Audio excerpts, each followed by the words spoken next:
আলাইকুম ভিউয়ার্স, কেমন আছেন? আশা করি সবাই ভালো আছেন, আমরাও ভালো আছি। নতুন একটা ভিডিওতে আপনাদের সবাইকে স্বাগতম। দেখতে পাচ্ছেন একটা ইন্ডাকশন চুলা। এই ইন্ডাকশন চুলাটা টাচ না, বাটন সিস্টেম। তো এই ধরনের চুলাগুলোতে যদি বাটন ঠিক মতন কাজ না করে, তাহলে আপনি যদি টেকনিশিয়ান নাও হন, তবু আপনি নিজে বাসাবাড়িতে এই ধরনের সুইচগুলো রিপেয়ার করতে পারবেন। তো আমরা একটু লাইনে দিই, লাইন দিয়ে আপনাদেরকে দেখানোর চেষ্টা করব যে আসলে বাটিটা দিলাম, আমি লাইন দিই, লাইন দিয়ে আপনাদেরকে দেখাই যে আসলে কি হয় এটা। তো দেখতে পাচ্ছেন আমাদের এখানে লাইন আসছে। আমি যদি এখানে সুইচটা চাপছি, এখানে সুইচটা চাপছি, ফলস করছে, মাঝে সাথে যে আসছে না, এই যে আসছে না, আবার এই যে চলে আসছে। ঠিক আছে, তো আসছে, মাঝে সাথে আসছে না। এই ধরনের যদি এই যে এখন আবার এই যে বন্ধ হচ্ছে না, এই যে দেখুন চাপছে, দেখেন কাজ হচ্ছে না, এটা বাড়ছে কিন্তু বন্ধ হচ্ছে না। যদি এই ধরনের প্রবলেম হয়ে থাকে, বন্ধ করো, এই ধরনের যদি প্রবলেম হয়ে থাকে, তাহলে কি করে আপনারা রিপেয়ার করবেন?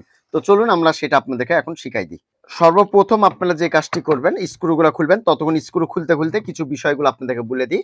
এই যে ফ্যানটা দেখতে পাচ্ছেন, এই ফ্যানটাতে যদি অনেক সময় ময়লা পড়ে, আপনারা পরিষ্কার করেন না, এটা কিন্তু খেয়াল রাখবেন, পরিষ্কার করবেন। পরিষ্কার করে যদি রাখেন, কোনো সময় একবারে ভরাট করতে দিবেন না, ঠিক আছে? পরিষ্কার পরিচ্ছন্ন রাখবেন, তাহলেই হবে। সপ্তাহে বা 2 সপ্তাহ, মাসে একদিন ব্রাশ দিয়ে পরিষ্কার করবেন, যাতে এই নেটগুলা ক্লিয়ার থাকে। আমরা এটা খুলে নিচ্ছি।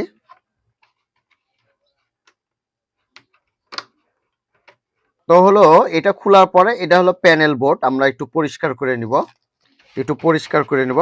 করার পরে আমরা এই প্যানেলটা এই যে খুলবো। এখানে একটা বিশেষ একটা জিনিস আছে যে খালি সুইচ চেঞ্জ করলে হবে না। সুইচ চেঞ্জ করার পর আপনারা একটা ভুল কাজ করেন, যে ভুলটা কখনো করা যাবে না। সেটি হলো যে এই যে নাট বোল্ট যেগুলো লাগানো আছে, এগুলো ফুল টাইট দেওয়া যাবে না। বেশি যদি টাইট দিয়ে দেন, তাহলেই সমস্যার সম্মুখীন হওয়া লাগে। তো এখন আমরা এখানে কি করবো, যে এখানে যে স্ক্রুগুলো আছে এগুলো খুলে ফেলবো। এই যে স্ক্রুগুলো এখন আমরা চেঞ্জ করে ফেলবো।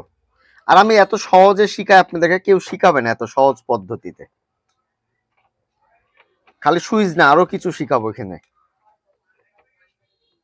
এটা হলো সুইচ, এই যে সেকশন, এই যে সুইচ গুলো। তো ঘটনা হলো, এটা যদি আবার টাচ সিস্টেম থাকে, কাজ না করলে তখন কি করবেন?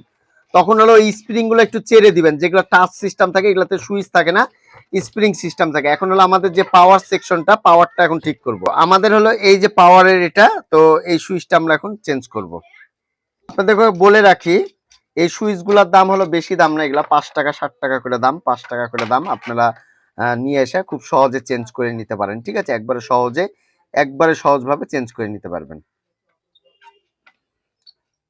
এর কোনো প্লাস মাইনাস নাই, আপনারা দিলেই হবে সুইচটা, হ্যাঁ? ঘাবড়ানোর কোনো চিন্তা নাই। তো আপনারা কি করেন, যদি এই সুইচগুলো যদি না পালেন, কিনতে যদি না পান, সেক্ষেত্রে এইখানে একটু থিনার দিয়েও আপনারা এটা আবার ব্যবহার করতে পারেন। যদি সাপোজ আপনার সুইচটা কেনার মতন সমস্যা হচ্ছে, কিনছেন না, এখানে একটু থিনার দিয়ে দিবেন, দিয়া একটু এরকম করে বা নারকেল তেল দিয়ে আপনারা এটা পরিষ্কার করে আবার ব্যবহার করতে পারবেন। তো আমাদের বাটিটা খুলো, বাটির ভিতরে অনেক সুইচ আছে, মাপটা দেখে নাও।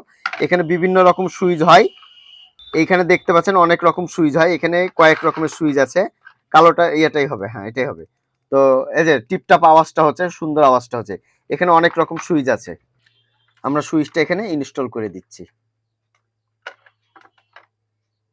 তাহলে আপনার বাসাতে যদি একটা সোল্ডারিং আয়রন থাকে, আপনি খুব সহজে এই কাজগুলো করে নিতে পারবেন অনায়াসে। আর যেটা বলেছিলাম, সেটাও এখন আরেকটা জিনিস দেখা দেবো, যে এরপরে যে কাজটি করবেন। তো এটা মোটামুটি হয়ে গেছে, যেহেতু পাওয়ারের সমস্যা বলেছিল, আমরা এই সুইচটা রিপ্লেস করলাম। তো এই জায়গাটা একটু পরিষ্কার করে নেব। এবার আমরা এটা ফিটিং করব। এইখানে যে স্ক্রুটা পড়বে, এই স্ক্রুটা অতটা টাইট দিবেন না, কেননা ওইখানে তো খেলা লাগবে। এই যে ভিতরে এটা যদি ভেঙে যায়, তাহলে অনেক সময় এই প্রবলেমগুলোর সম্মুখীন আমাদের হতে হয়। এইটা একবার ফুল টাইট দিবেন না, মানে মোটামুটি একটা টাইট দিবেন, একবার ফুল দিবেন না, হ্যাঁ, যাতে এই জিনিসটা স্প্রিং এর মতো কাজ করে, ঠিক আছে? এরকম করে সবগুলো আমরা এখন লাগাই নেব। আবার দেখুন, এখানে যদি স্ক্রুই না মারেন, তাহলে আবার কাজও করবে না। কিন্তু এই জিনিসগুলো খেয়াল রাখবেন, এই নিচের জিনিস যদি ভেঙে যায়, তাহলে এই প্রবলেমগুলো হতে পারে। সব জিনিস একটা মাপ মতন যদি দেন, তাহলে জিনিসটা ভালো হবে।